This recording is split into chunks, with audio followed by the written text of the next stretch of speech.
Halo para Omnipora dimanapun kalian berada, bagaimana kabarnya? Sehat? Kembali lagi bersama saya John yang selalu always tidak pernah never untuk stay in the house every day. Setiap hari hanya di rumah saja. Apa sih anjing? Kali ini saya akan merangkum sebuah film yang cukup mainstream dan sudah pernah tayang di TV sering malah. Berjudul In Hell yang dirilis tahun 2003. Film dengan rating 6,6 di IMDb ini dibintangi oleh aktor senior favorit saya waktu kecil, yaitu Jean-Claude Van Damme. Kalau kalian tidak tahu berarti kalian lahirnya di zaman manusia milenium atau Saras 008. Atau jangan-jangan kalian tidak tahu siapa manusia milenium. Halus. Ya wis, tanpa berlong-long time ago, langsung saja straight to the point. Pasang handsfree, simetriskan posisi rebahan, kencangkan celana pacar, nyalakan sebat, selamat menonton, dan check it out. Film ini akan menceritakan tentang seorang pria bernama Kyle yang merupakan seorang pria kantoran berkebangsaan Amerika yang sedang bekerja di negara Rusia. Guess what? I'm taking few days. Pada adegan ini kita akan melihat istrinya Kyle sedang sendirian di rumah. Tiba-tiba ada seorang pria yang masuk tanpa izin kemudian mencoba melakukan pengencerotan secara paksa, namun karena terus berontak akhirnya dia dibunuh.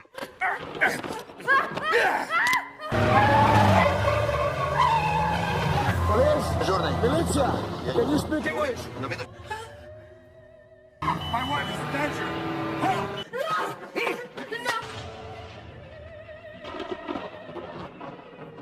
Saat Kyle tiba di rumah, betapa kagetnya dia saat melihat istrinya sudah bersimbah darah tak bernyawa.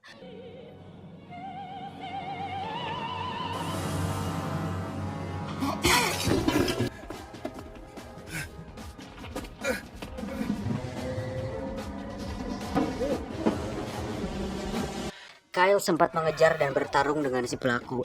Namun karena dijegat polisi dan melakukan tindakan anarki di depan umum, akhirnya si pelaku lolos.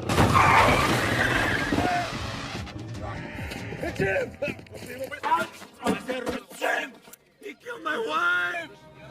Selang beberapa minggu diadakan persidangan, namun karena tidak cukup bukti dan si pelaku menyogok hakim, maka dirinya dibebaskan begitu saja.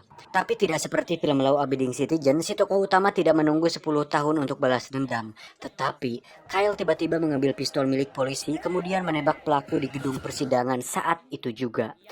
Karena sudah membunuh dan tidak menghargai persidangan, akhirnya Kyle jebloskan ke penjara Rusia dan mendapatkan hukuman seumur hidup. Dan cerita akan dimulai dari sini.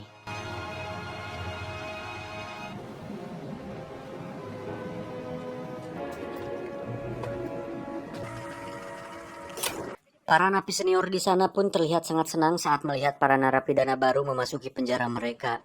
Pemuda ini adalah Billy, berusia 21 tahun yang nanti akan jadi temannya Kyle di penjara.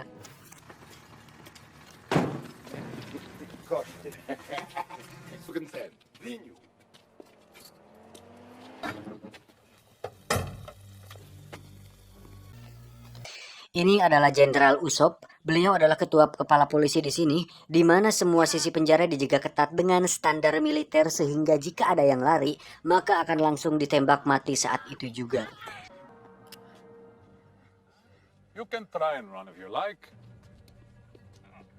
What is your name? How old are you? 21. Too bad. Carry on. Setelah diberikan sedikit penyuluhan, mereka pun digiring masuk untuk melepaskan pakaian dan barang-barang mereka.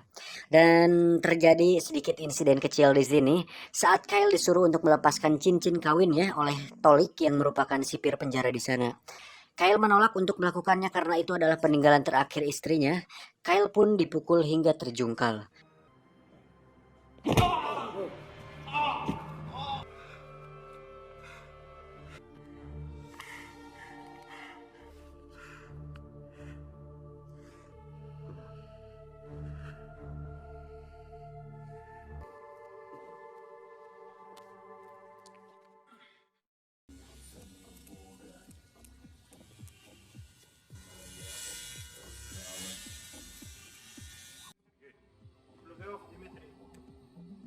Quel Leblanc?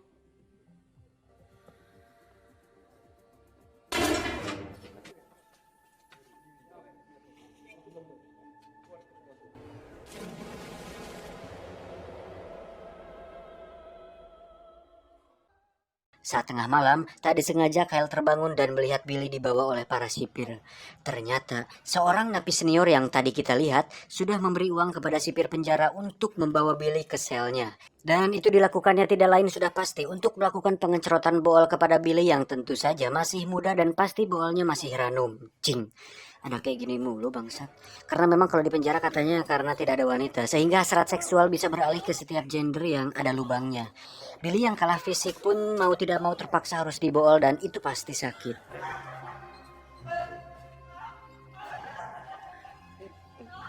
Esok harinya terlihat para napi sedang akan membersihkan diri dan Kyle terlihat masih beradaptasi dengan lingkungan penjara.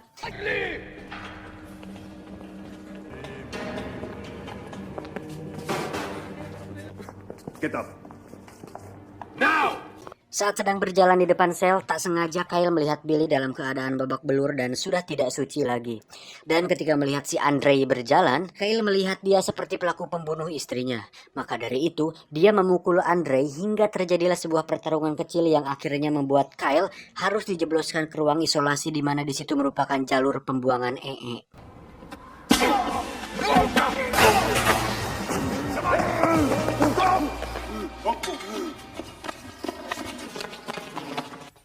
Understand? Ashley.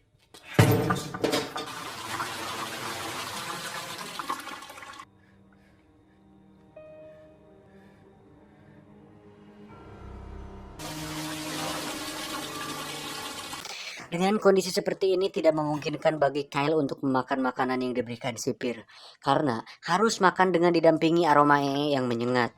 Hal tersebut pun membuat Kyle depresi dan memutuskan untuk gantung diri menggunakan baju tahanannya. Namun karena robek, dia pun tidak jadi melakukannya dan justru malah membuatnya tambah frustasi.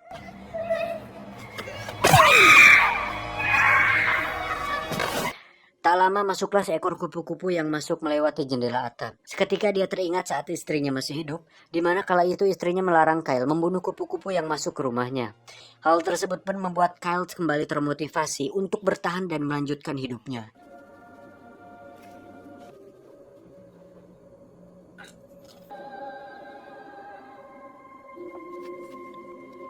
Saat sedang makan terdengar suara tahanan yang berada di sebelah ruangannya. Karena merasa terganggu, Kyle pun menepak temboknya.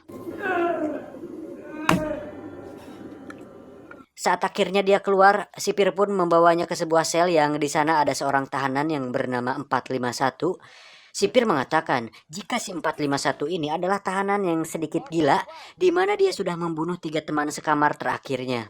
Sipir Tolik pun mengatakan jika ingin pindah kamar sel, Kyle bisa memberikannya uang sebagai gantinya. Want to change cells? Let me know. Saat sudah masuk, Kyle pun terlihat cukup canggung dan kagok saat bergerak. Melihat tubuh besar dan punggung penuh luka bakar tersebut, bisa dipastikan tahanan bernama 451 ini pasti sangat kejam. Namun hal tersebut tak membuat Kyle harus bertindak lebay dan panik.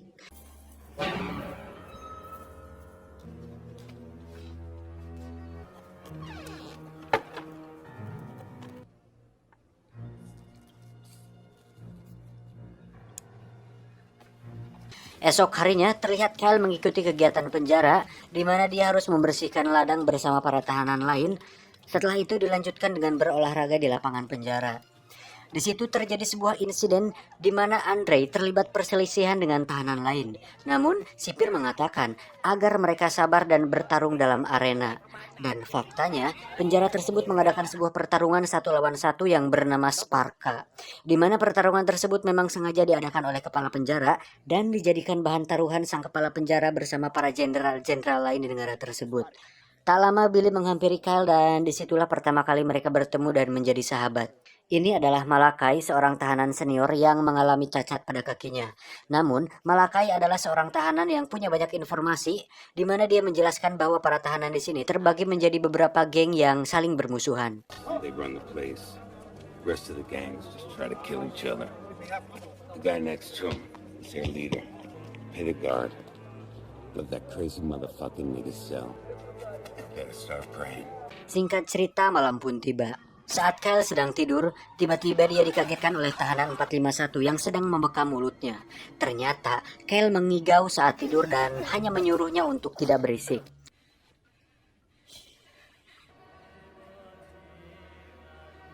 Saat jam makan, Kyle terlihat satu meja bersama Billy dan yang lain. Tiba-tiba, meja mereka didatangi oleh Andre dan kawan-kawan yang mengganggu dan menggoda Billy. Sontak hal tersebut membuat Billy emosi namun berhasil ditahan oleh tahanan lain.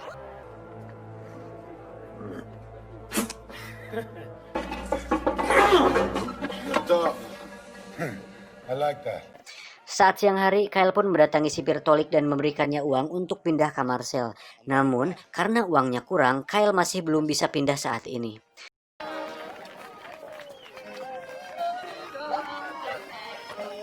Tiba saatnya diadakanlah acara Sparka, di mana acara tersebut dibuka dengan tarian para waria cantik dan seksi yang akan membuat siapapun yang melihatnya tergila-gila. Acara tersebut mempertandingkan antara Andre melawan tahanan dari geng lain yang akhirnya dimenangkan oleh Andre. Friends, and everybody's happy.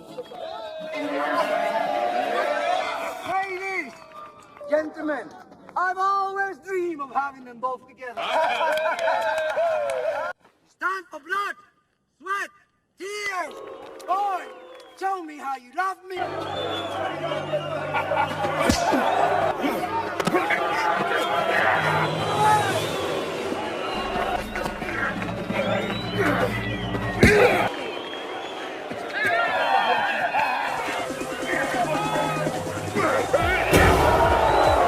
Jenderal Usopp alias si kepala penjara pun memerintahkan Tolik untuk menghabisi tahanan yang kalah. Andre yang menjadi pemenang ternyata diberikan hadiah untuk melakukan pengencerotan lagi bersama Billy. Mengetahui hal tersebut, Billy diam-diam mengasah dan menajamkan sebuah sikat gigi untuk membela diri. Namun sayang, saat waktunya tiba justru Billy yang mengalami tusukan hingga harus dirawat di ruang medis. Stay away from me. Trumpets, go. Esok harinya terlihat Kyle sedang kembali bekerja bersama para tahanan lain.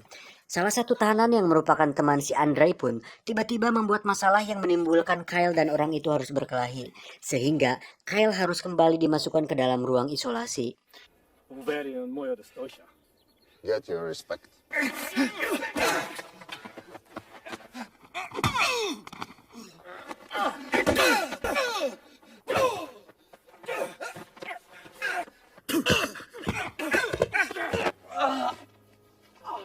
This is not America. Don't be a hero. Take him back to the hall.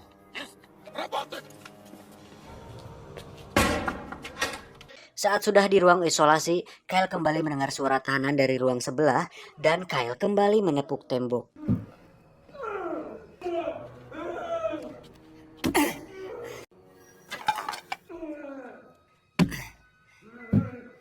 Berminggu-minggu Kyle dikurung di sana hingga akhirnya dia terbiasa dengan suara teriakan dari tahanan di ruang sebelah yang masih misterius tersebut.